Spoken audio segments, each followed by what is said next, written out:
Yes, of course, we want to hear from our champion, Alice Lee. Once again, congratulations. Yeah, That little audio issue, we apologize. I said 3 times for Carissa, now 3 times for you. The two of you are smiling, really good friends. How does it feel winning 3 times in a row? Yeah, it feels really great. Like, especially after yesterday's match, when I seemed to be in control, but then somehow things just slipped away. Like, it just feels like great to like be able to come back and win today. Fantastic. Now, let's talk about yesterday a little bit. Yesterday was crazy. You win, then she wins, then you win, and you're like, I just gotta close it out. Then she wins again in the Armageddon.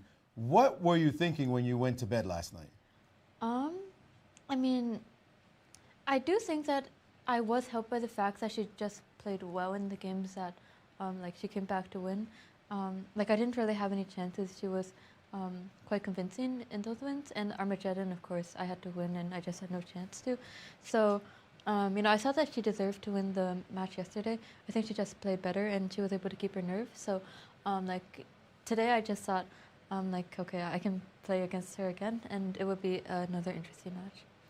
It was an interesting match indeed, and very good attitude. I got to say, this game, there was one moment in the game, I'm not sure if you saw it, that you could have been in trouble. It's right here we have on screen where she could have, instead of this rook c1 move, she could have taken and played d5. Did you notice this at the board, or were you worried about it at all? I knew, like, she could always take and play d5, but I wasn't too concerned. I think I just didn't really, like, calculate it that much. I would probably have, like, taken, and then after queen takes, it's just, yeah, I guess she's just taking on my pawn. She plays e6 next, so it's kind of concerning. But yeah, I did not really, fortunately, consider that. You did not worry about it. That's good. Yeah.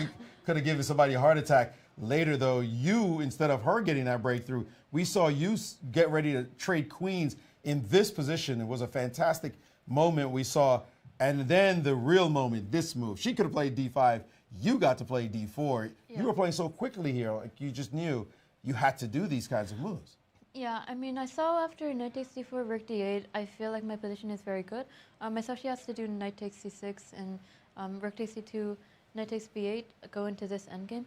I thought at the very least I can just chase her bishop around and I have a draw, but I thought also I'm probably pressing here.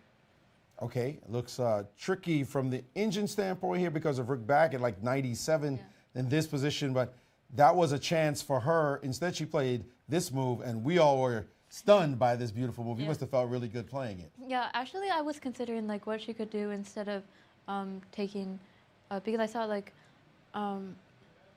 if she didn't take on c6, like she has to move her queen, but then she doesn't have very many squares, and then I was a bit worried about that. But then I realized, yeah, rook takes d4, I should just be winning. Like my position is just so solid with the knights, and I just take all of her pawns.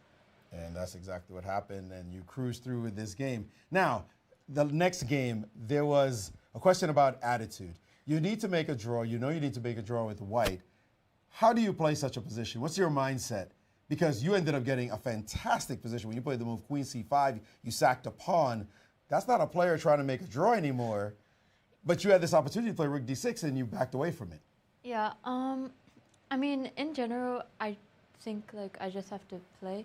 Although, like, for this game, obviously, I was okay with the draw. So when I thought that, like, we could go to the end game and I should be able to hold as long as I have enough time on my clock. So, yeah, but I did have a must-draw situation as white in the blitz yesterday. And I think I played a bit too much for a draw, and eventually she was able to take over. So, yeah, I don't know. I was just playing the opening. I thought, like, my position was good. And then I can always, like, try to force a draw if worse comes to worse. All right, well. Worse didn't come to worse. You were fine. You won. You're the champion. And we have your trophy. And that is, oh, no, sorry. This is a Q Boutique gift for winning. Thank you. Here's your gift from Q Boutique. You may take that out as the winner of the day. And it looks like your very own chess set, metal pawn shop. Okay. Yeah. Looks cute. You know what, that looks cute, that's nice. But what we really have for you for the winner is this magnificent bracelet from Tiffany and Company. Don't let me drop it. Be careful, show it to the fans and the audience out there. And just beautiful bracelet that Wesley So also won. Yeah. That is yours to keep Yeah, thank you forever. so much. And once again, congratulations. Any thoughts for people who helped you or on the tournament itself, the organizers as such? Yeah, I feel like this tournament I have a lot of people to thank. First and foremost, of course, the St. Louis Chess Club for organizing this event, Rex and Jeannie Sinkfield. Also, like everybody who made this possible, like the TDs, Chris and Maya, the commentary team, you, Maurice, Yasser, and Nazi. Thank you. And especially thank you to Nazi for choosing me as her pick. Oh, you knew that, huh? Yeah. Also, thank you to the photographers and to like the camera crew and everybody who made this possible, and also a lot of people working behind scenes to just run the show. Also to the people that helped me during the tournament and just have been very supportive in general. So my family, my friends, my teachers back at school for like being very generous and allowing me to focus on this tournament. Also a thank you to Chess Kid and the Kasparov Chess Foundation for like supporting me for like I think more than half a decade now, both of them. And I have a lot of more people that I probably can thank, but I think that's everybody I can think of for now. And of course, there's a lot that I am really grateful for. And we're grateful to you for being such a fine champion. And at 16 years old, I don't need to tell you, there are not a lot of people who have risen to your level at this point. We're looking forward to seeing what you become.